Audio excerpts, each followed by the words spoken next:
नमस्कार, आप देख रहे हैं एएनबी न्यूज और मैं हूं आपके साथ योगेश पांडे। स्वागत है आपका एएनबी न्यूज एक्सप्रेस पर। उत्तर प्रदेश में चुनावी चक्रव्यूह तैयार करने 2 दिन के लिए केंद्रीय गृह मंत्री अमित शाह वाराणसी दौरे पर थे। आज उनके दौरे का दूसरा दिन था और उसके बाद वह आजमगढ़ पहुंचे। आजादी के अमृत महोत्सव के उपलक्ष्य में गृह मंत्रालय का राजभाषा विभाग आज वाराणसी में पहला अखिल भारतीय राजभाषा सम्मेलन आयोजित कर रहा था और जिसका शुभारंभ अमित शाह ने किया।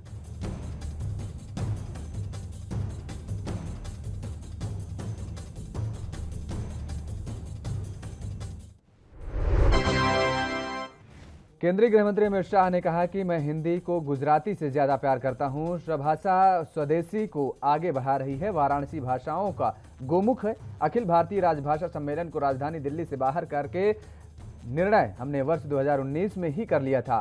पीएम मोदी ने कहा था कि अमृत महोत्सव देश को आज़ादी दिलाने वाले लोगों की स्मृति को पुनः जीवंत करके युवा पीढ़ी को प्रेरणा देने के लिए तो है ही, ये हमारे लिए संकल्प का भी वर्ष है। सीएम योगी ने अपने संबोधन में कहा कि 7 वर्ष पहले भारत क्या था। भारत के अंदर आम जनमानस के मन में विश्वास का अभाव था। वैश्विक मंच पर भारत की जो प्रतिष्ठा होनी चाहिए थी वो प्रतिष्ठा उस रूप में नहीं थी जो भारत को मिलनी चाहिए थी। लेकिन पिछले 7 साढ़े 7 वर्षों के अंदर आपने बदलते हुए भारत को इस एक नए भारत के इस श्रेष्ठ भारत के रूप में बदलते हुए देखा है।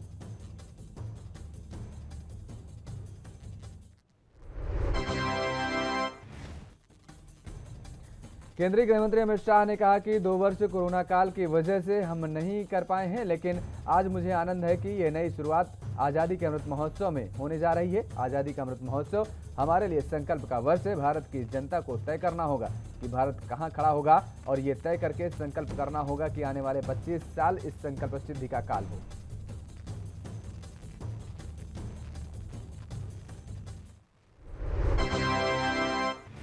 मणिपुर में शनिवार को सेना के काफिले पर उग्रवादियों ने बड़ा हमला कर दिया है। यह हमला चुरचांदपुर जिले के सिनघाट सब डिवीजन में हुआ है। इस हमले में कर्नल और उनके परिवार के सदस्य भी शहीद हो गए हैं। बताया जा रहा है कि सेना के टुकड़े पर घात लगाकर बैठे आतंकियों ने यह हमला किया है।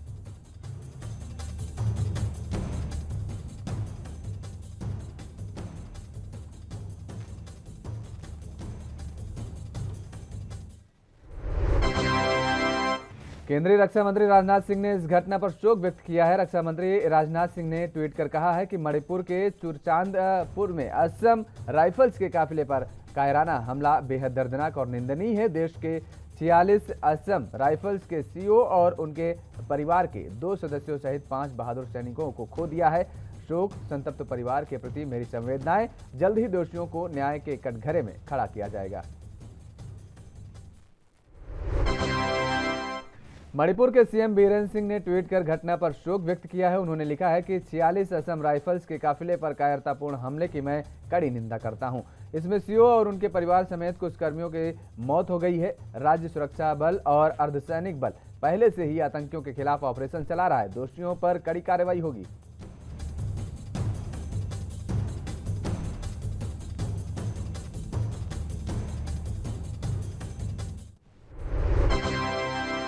देश के गृह मंत्री अमित शाह बस्ती दौरे पर भी रहे। उनके साथ सूबे के मुख्यमंत्री योगी आदित्यनाथ भी मौजूद रहे। शाह और योगी जिले में करीब 1.5 घंटे तक रहे। इस दौरान गृह मंत्री अमित शहीद सत्यवान सिंह क्षेत्रीय क्रीड़ांगन में सांसद खेल महाकुंभ का शुभारंभ किया। वह शिवहर्ष किसान पीजी कॉलेज में जनता को संबोधित भी किया।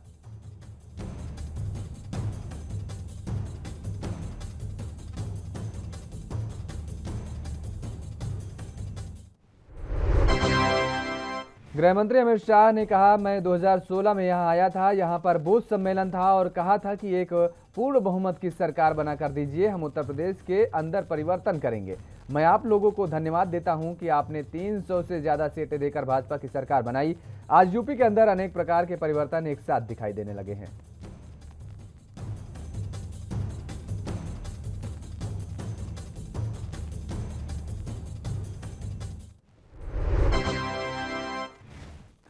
सीएम योगी की तारीफ करते हुए उन्होंने कहा कि हर तरह से यूपी में विकास हो रहा है। 75 साल की आजादी में जो काम नहीं हुआ वह मोदी ने किया है।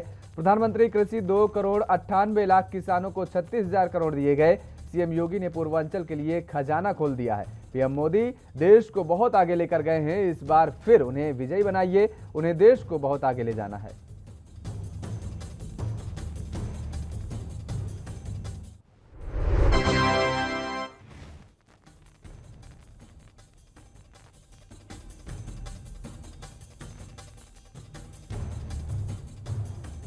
त्रिपुरा हिंसा की आग महाराष्ट्र तक फैल गई है। त्रिपुरा में हुई हिंसा के विरोध में अमरावती में 2 दिन से बवाल जारी है। दरअसल शुक्रवार को अमरावती में त्रिपुरा हिंसा के विरोध में कई मुस्लिम संगठनों ने प्रदर्शन किया और इस दौरान काफी देखने को मिला है। इसके विरोध में हिंदू संगठनों ने शनिवार को बंद बुलाया। इस दौरान प्रदर्शनकारियों ने जमकर उत्पात मचाया।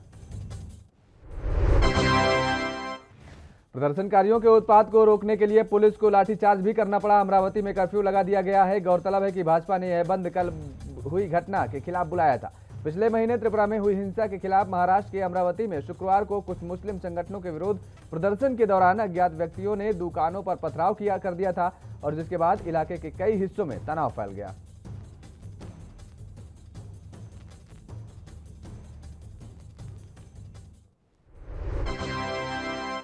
इससे पहले शुक्रवार को हुई घटना को लेकर महाराष्ट्र के गृह मंत्री दिलीप वत्सले ने कहा कि त्रिपुरा में हुई हिंसा के खिलाफ राज्य भर के मुस्लिम ने विरोध प्रदर्शन किया था। इस दौरान नंदेड़, मालेगांव और अमरावती समेत कई जगहों पर पत्थरबाजी हुई। मैंने हिंदू मुस्लिम से शांति बनाए रखने की अपील की है। उन्होंने कहा अब स्थिति नियंत्रण में है।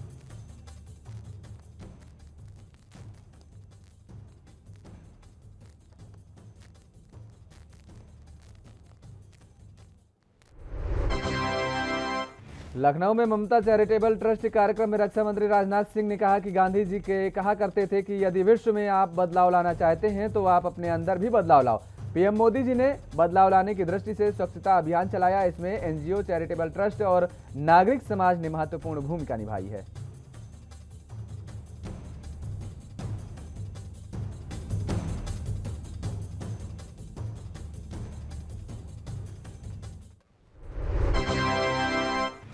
दिल्ली एनसीआर की बिगड़ी आबोहवा में सुधार के कोई आसार नहीं दिख रहे हैं। शनिवार को दिल्ली की हवा और जहरीली हो गई है। वायु प्रदूषण का स्तर गंभीर श्रेणी में पहुंचने के बाद केंद्रीय प्रदूषण नियंत्रण बोर्ड यानी सीपीसीबी ने बच्चे, बुजुर्ग और गर्भवती महिलाओं को घर से बाहर नहीं निकलने की सलाह दी है।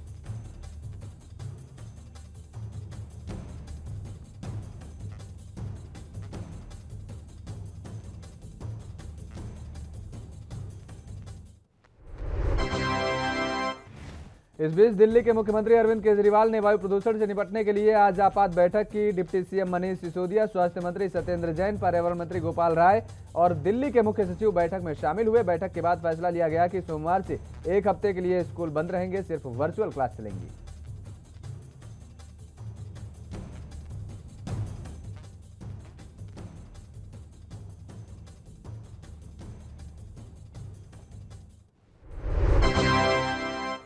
दिल्ली के मुख्यमंत्री अरविंद केजरीवाल ने मीडिया से बात करते हुए कहा कि हम दिल्ली में लॉकडाउन के बारे में विचार कर रहे हैं। हम एक प्रस्ताव बना रहे हैं कि प्रदूषण से निपटने के लिए क्या करना है। सभी को विश्वास में लेकर हम सुप्रीम कोर्ट को इसकी जानकारी देंगे। हम सब ने बड़ी मुसीबतों का सामना किया है, ये सबकी सेहत का सवाल है। मुझे उम्मीद है जो कठोर कदम हम उठा रहे हैं उसे दिल्ली के लोग समझेंगे और इस बात को मानेंगे भी।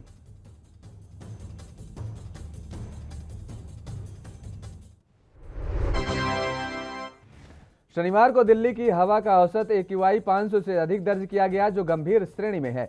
दिल्ली के ऐतिहासिक स्मारक लाल किला और जामा मस्जिद धुंध से सराबोर हो गए हैं। सीपीसीबी ने प्रदूषण से बचने के उपायों को लेकर जानकारी भी साझा की है। जिन लोगों को खांसने, नाक बहने या फिर छाती में दर्द, भारीपन इत्यादि की शिकायत हो रही है तो उन्हें तत्काल चिकित्सीय परामर्श के साथ घर में आराम करने की सलाह दी है।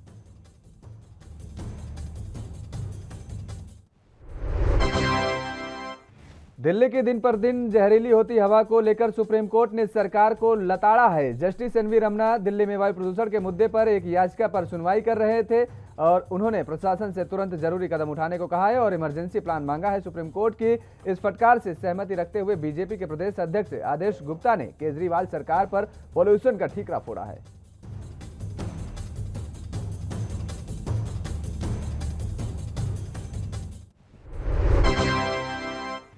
पीपुल्स डेमोक्रेटिक पार्टी प्रमुख महबूबा मुफ्ती शनिवार को जम्मू स्थित पार्टी कार्यालय पहुंची। इस दौरान उन्होंने बीजेपी और आरएसएस पर निशाना साधा। मुफ्ती ने कहा कि बीजेपी और आरएसएस देश में हिंदू और मुसलमानों में झगड़ा करवाकर सियासत कर रही है।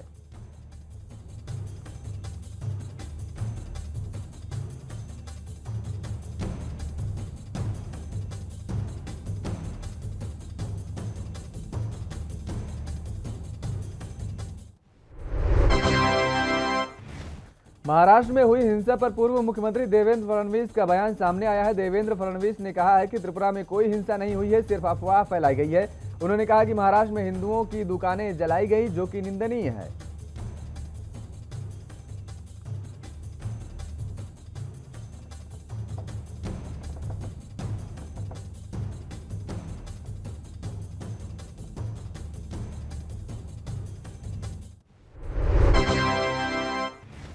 दिल्ली के मुख्यमंत्री अरविंद केजरीवाल ने परिवार समेत सालासर बालाजी के दर्शन किए। देर रात को सालासर पहुंचने पर प्रशासनिक अधिकारियों ने अगवानी की और पुजारी परिवार ने स्वागत किया है।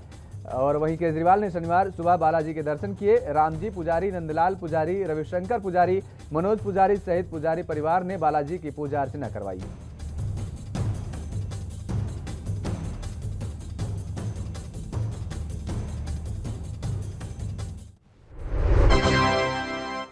इस दौरान रामजी पुजारी ने रक्षा सूत्र बांधकर आशीर्वाद दिया और बालाजी की तस्वीर भेंट की है। मुख्यमंत्री के सालासर आगमन के दौरान प्रशासन पूरी तरह से मुस्तैद नजर आया। सुरक्षा व्यवस्था चाक चौबंद रही। बालाजी के दर्शनों के बाद मीडिया से बात करते हुए मुख्यमंत्री अरविंद केजरीवाल ने कहा कि सबकी सुख शांति की कामना की है। हालांकि वो प्रदूषण के बारे में भी पूछे गए सवाल को टाल गए।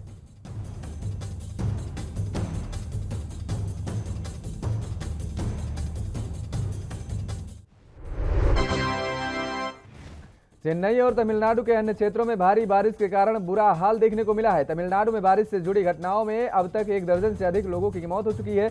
वहीं इस बीच तमिलनाडु के चेन्नई क्षेत्रीय मौसम विज्ञान केंद्र की तरफ से जारी अलर्ट के अनुसार कन्याकुमारी और तिरुनेलवेली जिलों में 1 या 2 स्थानों पर गरज के साथ बारिश होने की संभावना है।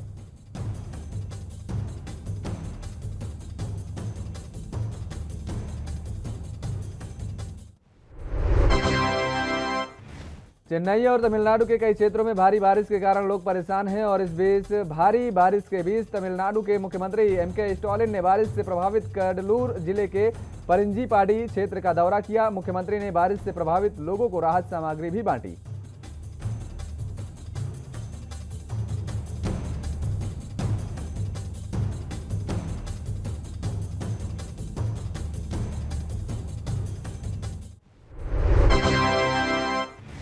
पंजाब के मोरिंडा में निजी शिक्षण संस्थानों का प्रदर्शन देखने को मिला। इस दौरान सड़कों पर प्रदर्शनकारी पोस्टर लेकर प्रदर्शन करते हुए दिखाई दिए। इस दौरान निजी स्कूल संचालकों की मांग है कि स्कूल टैक्स माफ किया जाना चाहिए। इसके साथ ही कहा कि यह हमारा टैक्स है, क्योंकि यह सारा टैक्स का बोझ बच्चों के माता पिता पर पड़ता है। उन्होंने कहा कि शिक्षा कर मुक्त होनी चाहिए।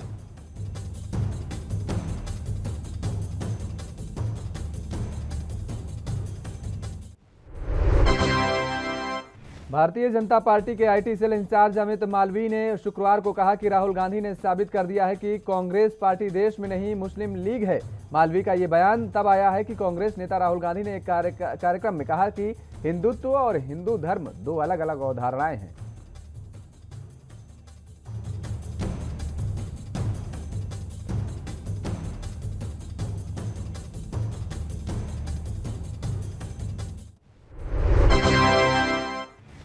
राहुल गांधी के बयान के बाद बीजेपी के दूसरे नेताओं ने भी उन पर निशाना साधा है और कांग्रेस नेतृत्व पर हिंदू मत के खिलाफ घृणा को पोषित करने का आरोप लगाया है। मालवीय ने कहा कि राहुल गांधी ने हिंदुओं, हिंदू धर्म और हिंदुत्व की विचारधारा का अपमान किया है। अगर उन्होंने कहा कि हिंदुत्व हिंसा पर आधारित एक विचारधारा है, यह सब सुनियोजित तरीके से किया जा रहा है।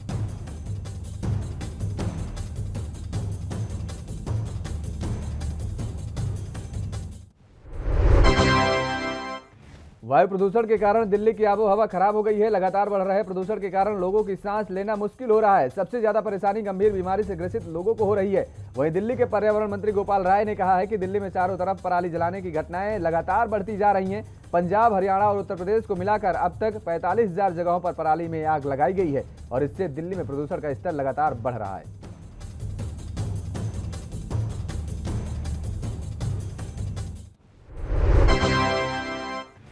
उधर पंजाब के संगरूर में भी निजी स्कूल संचालकों का प्रदर्शन लगातार जारी रहा। संगरूर में निजी स्कूल कॉलेजों ने अपनी बसों को मुख्य सड़क पर लाकर सड़क पर खड़ा कर दिया। सैकड़ों स्कूल और कॉलेजों की बसें बिरकला बस स्टैंड पर खड़ी कर दी गई। निजी स्कूल संचालकों की मांग है कि स्कूल टैक्स माफ किया जाना चाहिए। इसके साथ ही उन्होंने कहा कि यह हमारा टैक्स है, क्योंकि यह सारा टैक्स का बोझ बच्चों के माता पिता पर पड़ता है।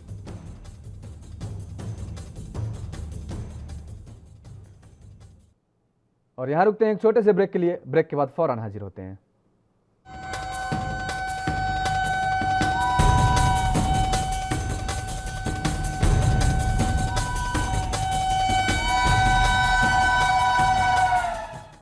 और ब्रेक के बाद एक बार फिर आप सभी का स्वागत है। खबरों में आगे बढ़ेंगे।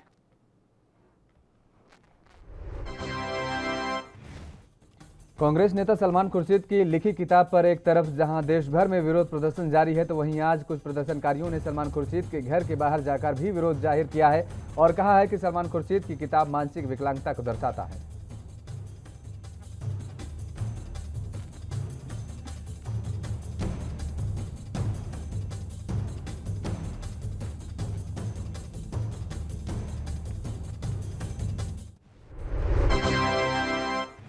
मध्य प्रदेश में भोपाल के हबीबगंज रेलवे स्टेशन को अब रानी कमलापति रेलवे स्टेशन के नाम से जाना जाएगा। रेलवे स्टेशन का नाम बदलने को लेकर सीएम शिवराज सिंह ने पीएम मोदी का आभार जताया है। सीएम शिवराज सिंह ने कहा है कि रानी कमलापति समाज का गौरव थी और क्या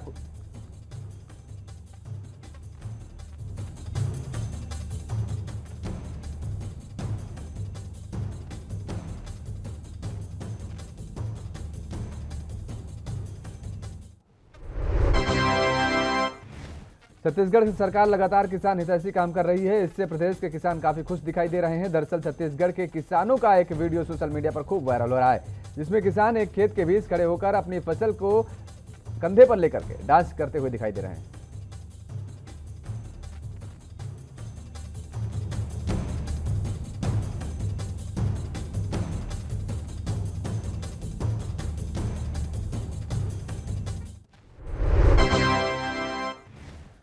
छत्तीसगढ़ बीजेपी की स्थिति का जायजा लेने पहुंचे प्रदेश प्रभारी डी पुरेंदेश्वरी छत्तीसगढ़ सरकार पर निशाना साधा है। उन्होंने कहा है कि तुष्टीकरण की राजनीति कौन करता है ये सभी जानते हैं। बीजेपी का नारा है सबका साथ सबका विकास।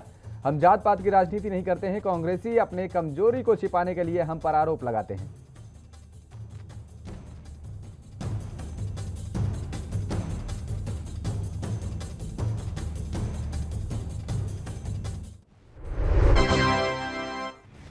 समाजवादी पार्टी के राष्ट्रीय अध्यक्ष अखिलेश यादव शनिवार को गोरखपुर एयरपोर्ट पर उतरे। यहां पार्टी के पदाधिकारी, नेता और कार्यकर्ताओं ने उनका भव्य स्वागत किया। उन्होंने अपने संबोधन में कहा कि भाजपा सरकार गरीबों की जेब काटकर अमीरों की तिजोरी भर रही है। जो लोग महंगाई को कम करने की बात कहते थे, उन्होंने महंगाई बढ़ाई है। युवाओं को नौकरी नहीं मिल रही है।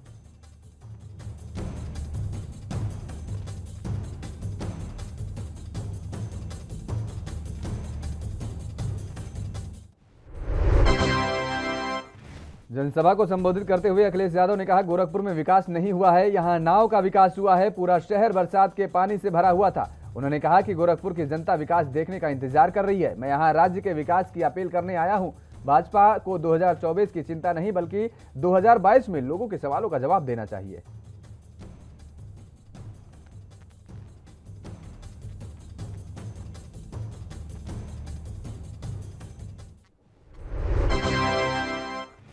यूपी के वाराणसी में आयोजित अखिल भारतीय भाषा सम्मेलन में शिरकत करने पहुंचे दिल्ली के सांसद मनोज तिवारी ने कहा कि यह पहली बार हो रहा है, ये नई उपलब्धि है। मैं नरेंद्र मोदी जी को और अमित शाह जी को धन्यवाद देता हूं। राहुल गांधी के बयान पर मनोज तिवारी ने कहा कि ये लोग केवल चुनाव में हिंदू और हिंदुत्व दिखाते हैं।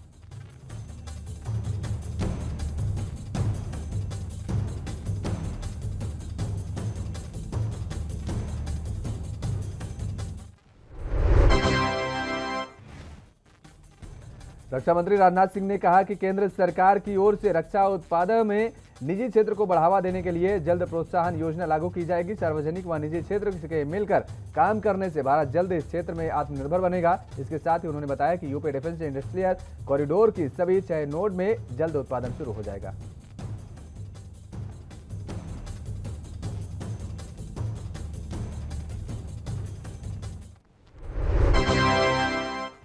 यूपी के अंबेडकर नगर जनपद में किसान सम्मान निधि में लाखों रुपए का फर्जीवाड़ा सामने आया है। प्रधानमंत्री के ड्रीम प्रोजेक्ट किसान सम्मान निधि के डाटा फंडिंग करने वाले कर्मचारी द्वारा फर्जी तरीके से अपने ही परिवार के कई सदस्यों के फर्जी खतौनी लगाकर लगभग 8 बार किसान सम्मान निधि का पैसा हड़प लिया गया है। मामला मीडिया में आने के बाद से विभागों में हड़कंप मच गया है।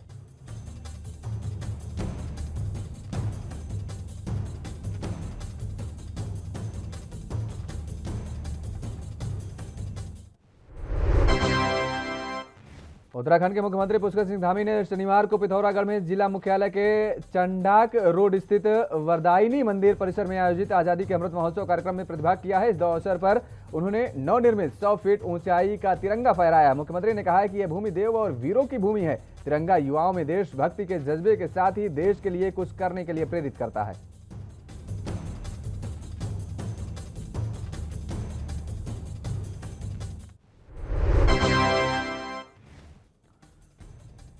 उत्तराखंड में प्रदेश सरकार द्वारा बेहतर स्वास्थ्य सुविधा देने के उद्देश्य से अल्मोड़ा मेडिकल कॉलेज में 5 करोड़ की लागत से 20 बेड के नवजात शिशु और 10 बेड का चाइल्ड केयर यूनिट वार्ड बनाया गया है, जिसका शुभारंभ विधानसभा उपाध्यक्ष रघुनाथ सिंह चौहान ने किया है। इस चाइल्ड वार्ड के संचालित होने के अल्मोड़ा जनपद के अलावा अन्य जिलों को फायदा मिलेगा। यह यूनिट हाईटेक तकनीकी से संचालित होगी, जहां सभी प्रकार की जांच की जाएगी।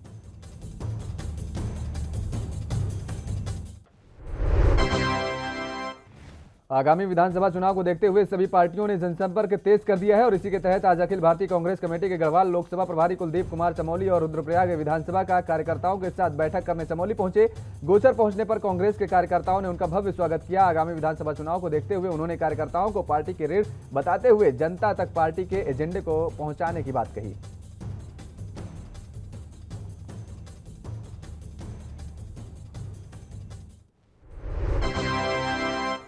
देश भर में बहस के कारण बने यूपीए सरकार में कानून मंत्री रहे सलमान खुर्शीद की किताब व कांग्रेस नेता राशिद अल्वी के बयान का रुद्रप्रयाग बीजेपी विधायक राजकुमार ठुकराल ने तीखे शब्दों में विरोध किया है। ठुकराल ने कहा है कि इन दोनों नेताओं के प्रदेश आगमन और आमना सामना होने पर उनका मुंह काला कर दिया जाएगा। ठुकराल ने तुरंत एक बयान जारी कर दिया जो सोशल मीडिया पर खूब वायरल हो रहा है।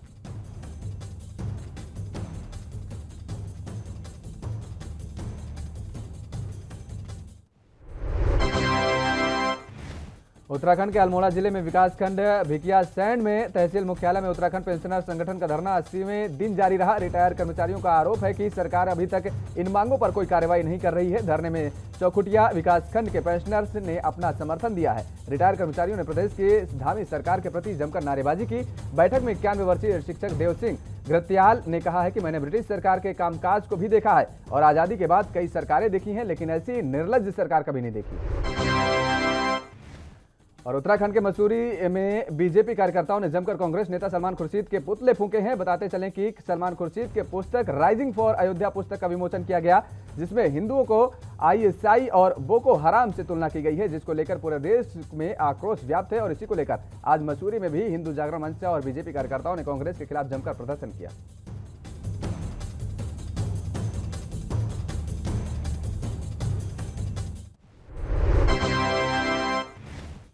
और यूपी के चंदौली में अलीनगर थाना क्षेत्र के सिकटिया में मामूली बात को लेकर पीट कर हुई युवक की हत्या के बाद दो गांवों के लोग आमने सामने आ गए हैं। दोनों तरफ से जमकर पत्थरबाजी और आगजनी हुई है, जिसमें कई लोगों के घायल होने की बात कही जा रही है, जिससे आसपास के पूरे इलाके में अराजकता का माहौल पैदा हो गया है।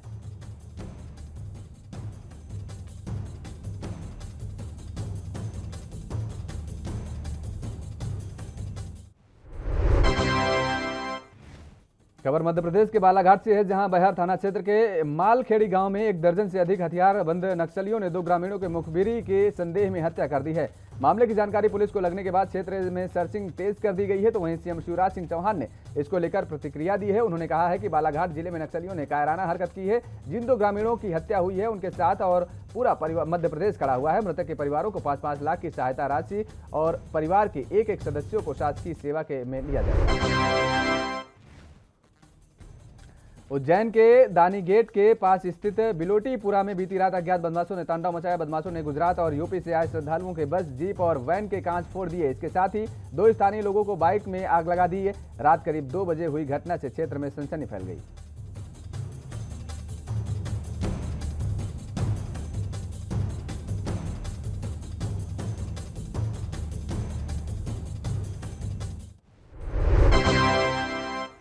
दिल्ली में शनिवार को राष्ट्रपति भवन में राष्ट्रीय खेल रत्न पुरस्कार 2021 दिए गए। टोक्यो ओलंपिक में गोल्ड जीतकर इतिहास रचने वाले नीरज चोपड़ा को मेजर ध्यानचंद खेल रत्न अवार्ड से सम्मानित किया गया। राष्ट्रपति रामनाथ कोविंद ने नीरज चोपड़ा समेत 12 खिलाड़ियों को मेजर ध्यानचंद खेल रत्न से अवार्ड सम्मानित किया है और इनके अलावा बैडमिंटन स्टार कृष्णा नागर को भी खेल रत्न अवार्ड मिला है।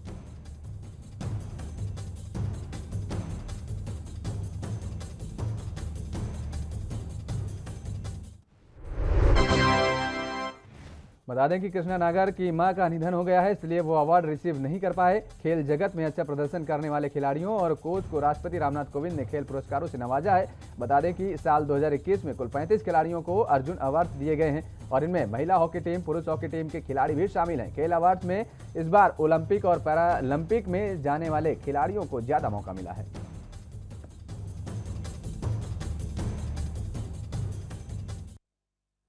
और एएनबी न्यूज एक्सप्रेस में फिलहाल मेरे साथ इतना ही। देश और दुनिया की तमाम खबरों के लिए आप बने रहिए एएनबी न्यूज के साथ।